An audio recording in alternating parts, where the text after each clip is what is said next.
राधे राधे मेरे प्यारे भाइयों बहनों माताओं व बंधुओं, संस्कार की बातें चैनल में आपका स्वागत है। बंधुओं, आज सोमवार मैं आपके लिए लेकर आई हूँ भगवान शिव की कथा। बंधुओं, सोमवार के दिन भगवान शिव की कथा सुनने मात्र से भगवान शिव अपने भक्तों को मनचाहा वरदान देते हैं। बंधुओं, जो मनुष्य भी सोमवार के दिन भगवान शिव की इस कथा को सुनेंगे, भगवान शिव प्रसन्न होकर उनकी हर इच्छा पूरी करेंगे। बंधुओं, पूर्ण विश्वास सच्ची निष्ठा के साथ ही भगवान शिव की इस कथा को सुनना। बंधुओं, यदि आपने संस्कार की बातें चैनल को अब तक सब्सक्राइब नहीं किया तो जरूर करें और बेल आइकन दबाना ना भूलें, ताकि आपको हमारी आने वाली सभी वीडियोस की जानकारी सबसे पहले हो सके।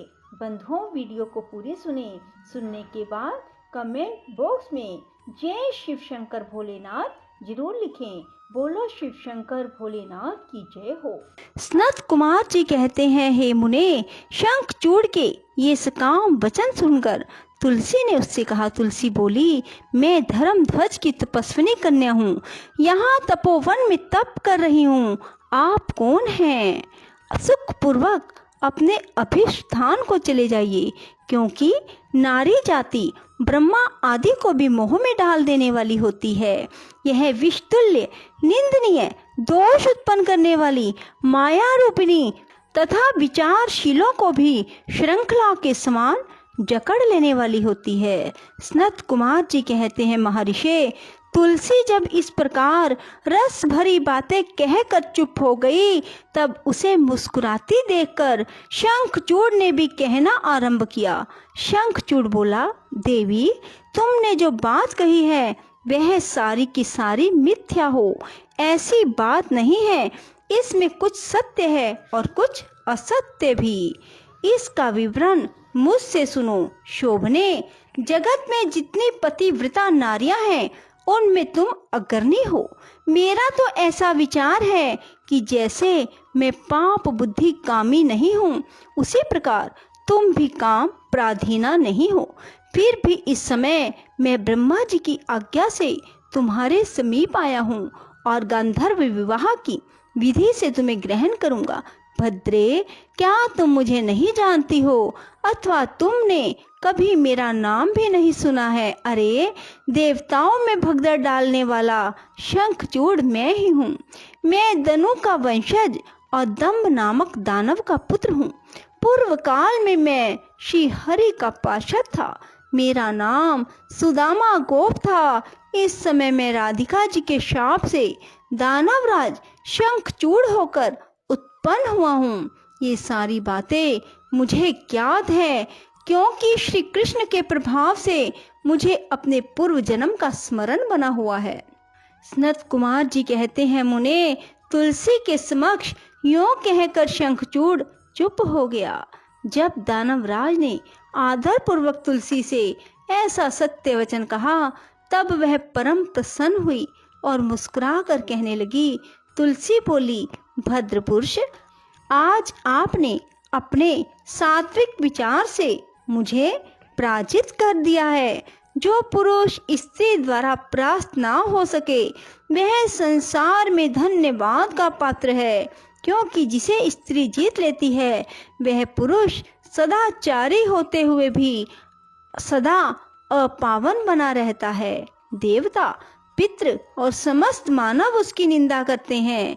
जन्ना शौच तथा मरना शौच में, ब्राह्मण 10 दिनों में, क्षत्रिय 12 दिनों में और वैश्य 15 दिनों में शुद्ध हो जाता है, और शूद्र की शुद्धि 1 मास में हो जाती है। ऐसा वेद का अनुशासन है। परंतु स्त्री से पराजित हुआ पुरुष की शुद्धि चितादह के अतिरिक्त अन्य किसी प्रकार से भी संभव नहीं है।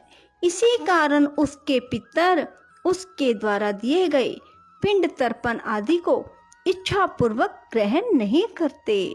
देवता भी उसके द्वारा अर्पित किए गए पुष्प फल आदि को स्वीकार नहीं करते। जिसका मन स्त्रियों द्वारा आहत हो जाता है, उसके ज्ञान उत्तम तप, जप, होम, पूजन, विद्या और दान से क्या लाभ, अर्थात उसके सभी निष्फल हो जाते हैं। मैंने आपके विद्या, प्रभाव और ज्ञान की जानकारी के लिए ही आपकी परीक्षा ली है, क्योंकि कामने को चाहिए कि वह अपने मनोनीत कांत की परीक्षा करके ही उसे पति रूप में वरण करे। सनत कुमार जी कहते हैं, व्यास जी, जिस समय तुलसी यों वार्तालाप कर रही थी, उसी समय सृष्टिकर्ता ब्रह्मा वहां आए और कहने लगे। ब्रह्मा जी ने कहा, शंखचूड़, तुम इसके साथ क्या व्यर्थ में वाद विवाद कर रहे हो? तुम गांधर्व विवाह की विधि से इसका पानी ग्रहण करो, क्योंकि निश्चय ही तुम पुरुष रतन हो। यह सती साध्वी नारियों में रतन स्वरूपा है। ऐसी दशा में निपुणा का निपुण के साथ समागम गुणकारी ही होगा।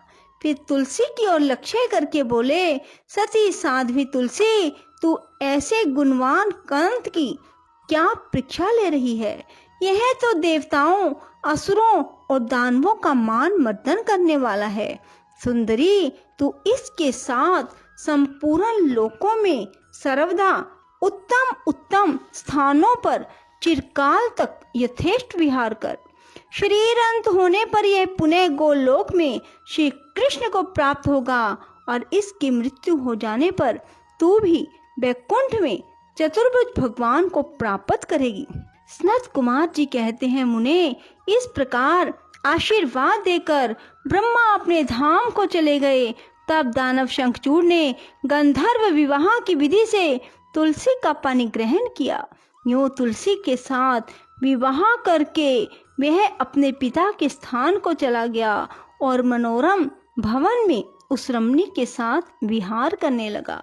सनत कुमार जी कहते हैं, महर्षि, जब शंखचूड़ ने तप करके वर प्राप्त कर लिया और तब विवाहित होकर अपने घर लौट आया, तब दानवों और दैत्यों को बड़ी प्रसन्नता हुई।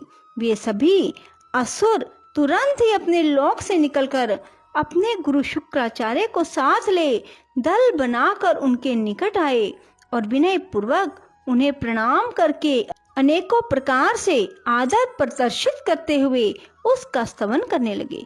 फिर उसे अपना तेजस्वी स्वामी मानकर अत्यंत प्रेम भाव से उसके पास खड़े हो गए।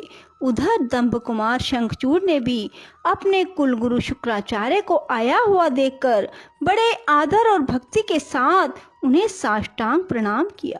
तदंतर गुरु शुक्राचार्य ने समस्त असुरों के साथ सलाह करके उसकी सम्मति से शंखचूड़ को दानवों और असुरों का अधिपति बना दिया। दंभपुत्र शंखचूड़ प्रतापी एवं वीर तो था ही, उस समय असुर राज्य पर अभिषिक्त होने के कारण वह असुरराज विशेष रूप से शोभा पाने लगा। तब उसने सहसा देवताओं पर आक्रमण करके वेग पूर्वक उनका संहार करना आरंभ किया। संपूर्ण देवता मिलकर भी उसके उत्कृष्ट तेज को सहन न कर सके, अतः वे समर भूमि से भाग चले और दीन होकर यत्र तत्र पर्वतों की खोहों में जा छिपे। उनकी स्वतंत्रता जाती रही। वे शंखचूड़ के वशवर्ती होने के कारण प्रभाहीन हो गए। इधर शूरवीर प्रतापी दंभ कुमार दानवराज शंखचूड़ ने भी संपूर्ण लोकों को जीतकर देवताओं का सारा अधिकार छीन लिया। वह त्रिलोकी को अपने अधीन करके संपूर्ण लोकों पर शासन करने लगा और स्वयं इंद्र बनकर सारे यज्ञ भागों को हड़पने लगा तथा अपनी शक्ति से कुबेर, सोम, सूर्य, अग्नि, यम और वायु आदि के अधिकारों का भी पालन करने लगा। उस समय महान बल पराक्रम से संपन्न महावीर शंखचूड़ समस्त देवताओं, असुरों, दानवों, राक्षसों, गंधर्वों, नागों, किन्नरों, मनुष्यों तथा त्रिलोकी के अन्य अन्य प्राणियों का एकछत्र सम्राट था। इस प्रकार महान राजराजेश्वर शंखचूड़ बहुत वर्षों तक संपूर्ण भुवनों के राज्य का उपभोग करता रहा। उसके राज्य में ना अकाल पड़ा, ना महामारी ना अशुभ ग्रहों का प्रकोप होता था। आधी व्याधियां भी अपना प्रभाव नहीं डाल पाती थी। यूं सारी प्रजा सदा सुखी रहती थी। पृथ्वी बिना जोते ही अनेक प्रकार के धान्य उत्पन्न करती थी। नाना प्रकार की औषधियां उत्तम उत्तम फलों और रसों से युक्त थी। उत्तम उत्तम मणियों की खदानें थी। समुद्र अपने तटों पर निरंतर ढेर के ढेर रत्न बिखराते रहते थे। वृक्षों में सदा पुष्प फल लगे रहते थे। सरिताओं में सुस्वाद नीर बहता रहता था। देवताओं के अतिरिक्त सभी जीव सुखी थे। उनमें किसी प्रकार का विकार नहीं उत्पन्न होता था। चारों वर्णों और आश्रमों के सभी लोग अपने अपने धर्म में स्थित रहते थे। उनमें किसी प्रकार का विकार उत्पन्न नहीं होता था। इस प्रकार जब वह त्रिलोकी का शासन कर रहा था, उस समय कोई भी दुखी नहीं था। केवल देवता भ्रातृद्रोहवश दुख उठा रहे थे। मुने, महाबली शंखचूड़ गोलोक निवासी श्री कृष्ण का परम मित्र था। साधु स्वभाव वाला वह सदा श्री कृष्ण की भक्ति में निरत रहता था।